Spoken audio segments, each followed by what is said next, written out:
Ever start dating someone where everything is going a little too well? So you start worrying for no reason whatsoever? No one could be that perfect, and even if they were, then there's no way they would look twice at you. The only logical explanation is that they aren't as perfect as they pretend to be, which leaves you playing detective trying to figure out the catch. Maybe all those little quirks that you find adorable now are going to drive you crazy in a few months. Maybe she even has a dark secret, hard drugs or hating dogs, or that one time she killed a man with a stiletto heel in a fit of passionate rage. There's an easy solution if you want to find out who someone really is. Take a long-ass road trip with them. If you're still together by the end, then it was meant to be.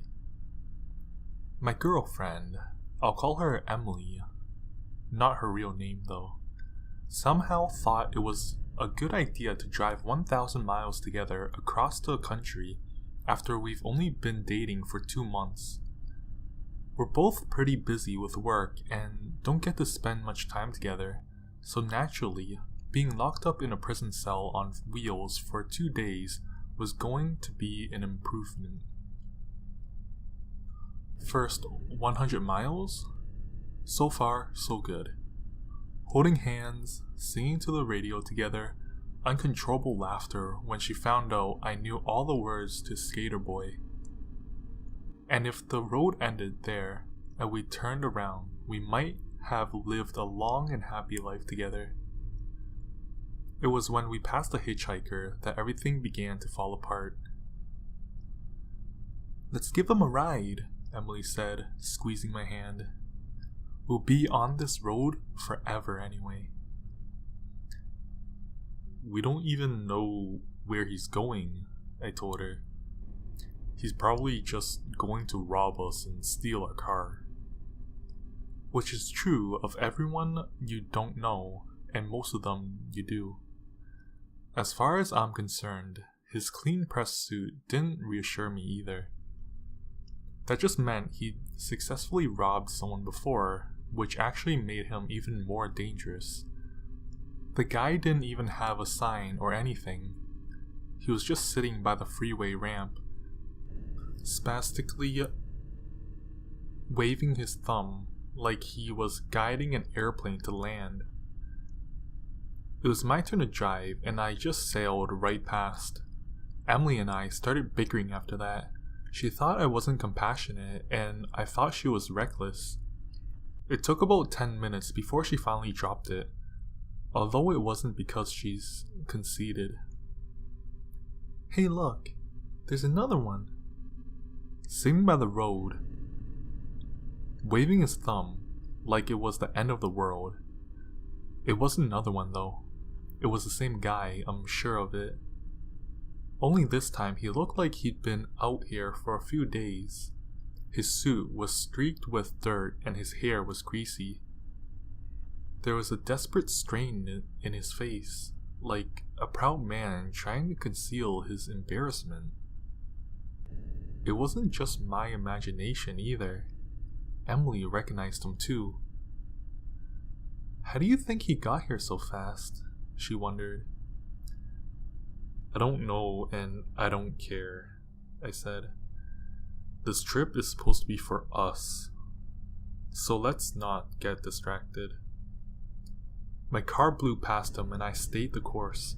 We started arguing again, and even when we agreed to drop it, the argument just slithered into new topics. She hated my music. I hated how judgmental she was. I was controlling. She was picking fights over nothing. It kept getting worse until we saw something that shut both of us up real fast. The hitchhiker, again. Another 20 miles down the road from where we'd seen him last. The bottom part of his shirt and jacket were ripped to shreds, and blood was soaking through a concealed stomach wound. He was stumbling along the side of the road, waving erratically, wandering straight onto the highway at times before pitching off to the side. Emily could not believe that I didn't stop. I couldn't believe she still wanted me to. I was starting to feel really uneasy by this point, and the stress of our arguing was only making it worse. She kept yelling about how he was hurt and needed help. She refused to even acknowledge how weird it was that he kept getting ahead of us. She almost caused an accident by grabbing my wheel when I refused to turn around. We drove for the next 50 miles in silence. I turned the radio back on, but she snapped it back off immediately. It wasn't until I pulled off for gas when we saw him again. Face down on the side of the road, shirt and jacket gone, long, even bloody gashes from his shoulders to his ass, almost like bear claws or something. I stopped the car and parked behind him. Emily jumped out and knelt beside the body. She looked up at me with uncomprehending rage burning behind her eyes, like this was my fault somehow. "He's dead," she said, standing up. "Can I call this in to the police, or is that too much of an inconvenience for you too?" I nodded, absolutely numb. I filled up on gas while she waited with the body until the police arrived. They asked us a few questions, but neither Emily nor I felt comfortable explaining that this wasn't the first time we'd seen him. They took our information and let us get back on the road after about 15 minutes. The car was silent for a long time after that. It started getting dark, and I kept suggesting places to spend the night, but Emily just shrugged and stared out the window. At the rate we were going, we'd be breaking up by the end of the trip, and I wanted it to be over as soon as possible. I just kept driving long after the sun went down. Emily fell asleep around midnight, but I kept going. She was so beautiful like that, and everything was going so well before this. It was just so frustrating that such a random event that neither of us could predict could somehow destroy us like this. By around 2 a.m., I was getting real tired, but I decided not to give up. Maybe if she woke up and we were already there, then she'd see how hard I worked for her. Maybe then we'd still have a chance to patch things up. I caressed her hand and she returned the pressure. I flirted with the thought that everything was going to be okay, at least until she woke up and started screaming. There wasn't any safe shoulder to get off the highway, so I had no choice but to keep going. She shut up quick enough, but it was still about 10 seconds of hysterical breathing before she could explain what was going on. "Behind you, in the back seat." I glanced back, then back at the road, then back again.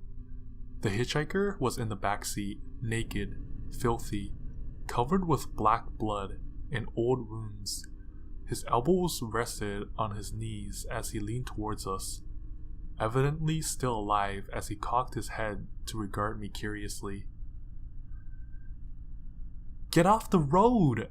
Emily started screaming again. "I can't! Get him out!" "Did you go back?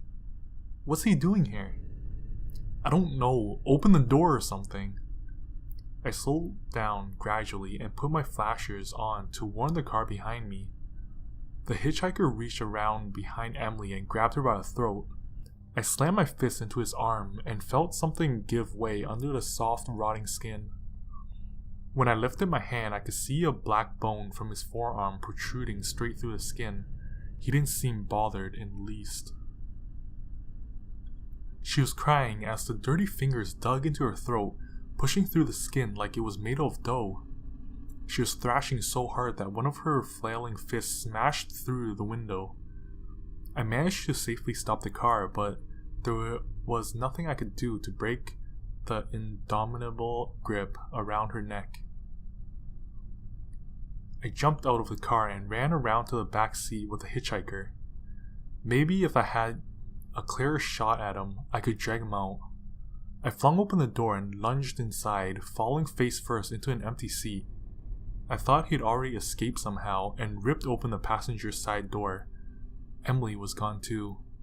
If it wasn't for the blood and the broken window, I would have thought I'd gone completely insane. I spent the next hour searching the surrounding area with my flashlight. They were both gone without a trace. I considered calling the police, but I realized that if I wasn't already a suspect after the first body was found, then I'd definitely be one now, since I was soaked in blood and my girlfriend was the one to disappear. All I could do was get back on the road, drive home, and never tell another soul what happened. That was my plan. It wasn't good, but it's all I had. And I would have done it too, if I hadn't just passed Emily standing by the side of the road, clean, healthy, waving her thumb enthusiastically in the air.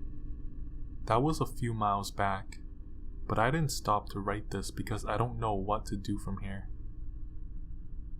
If I see her again, do I pick her up, or just keep driving and hope for the best?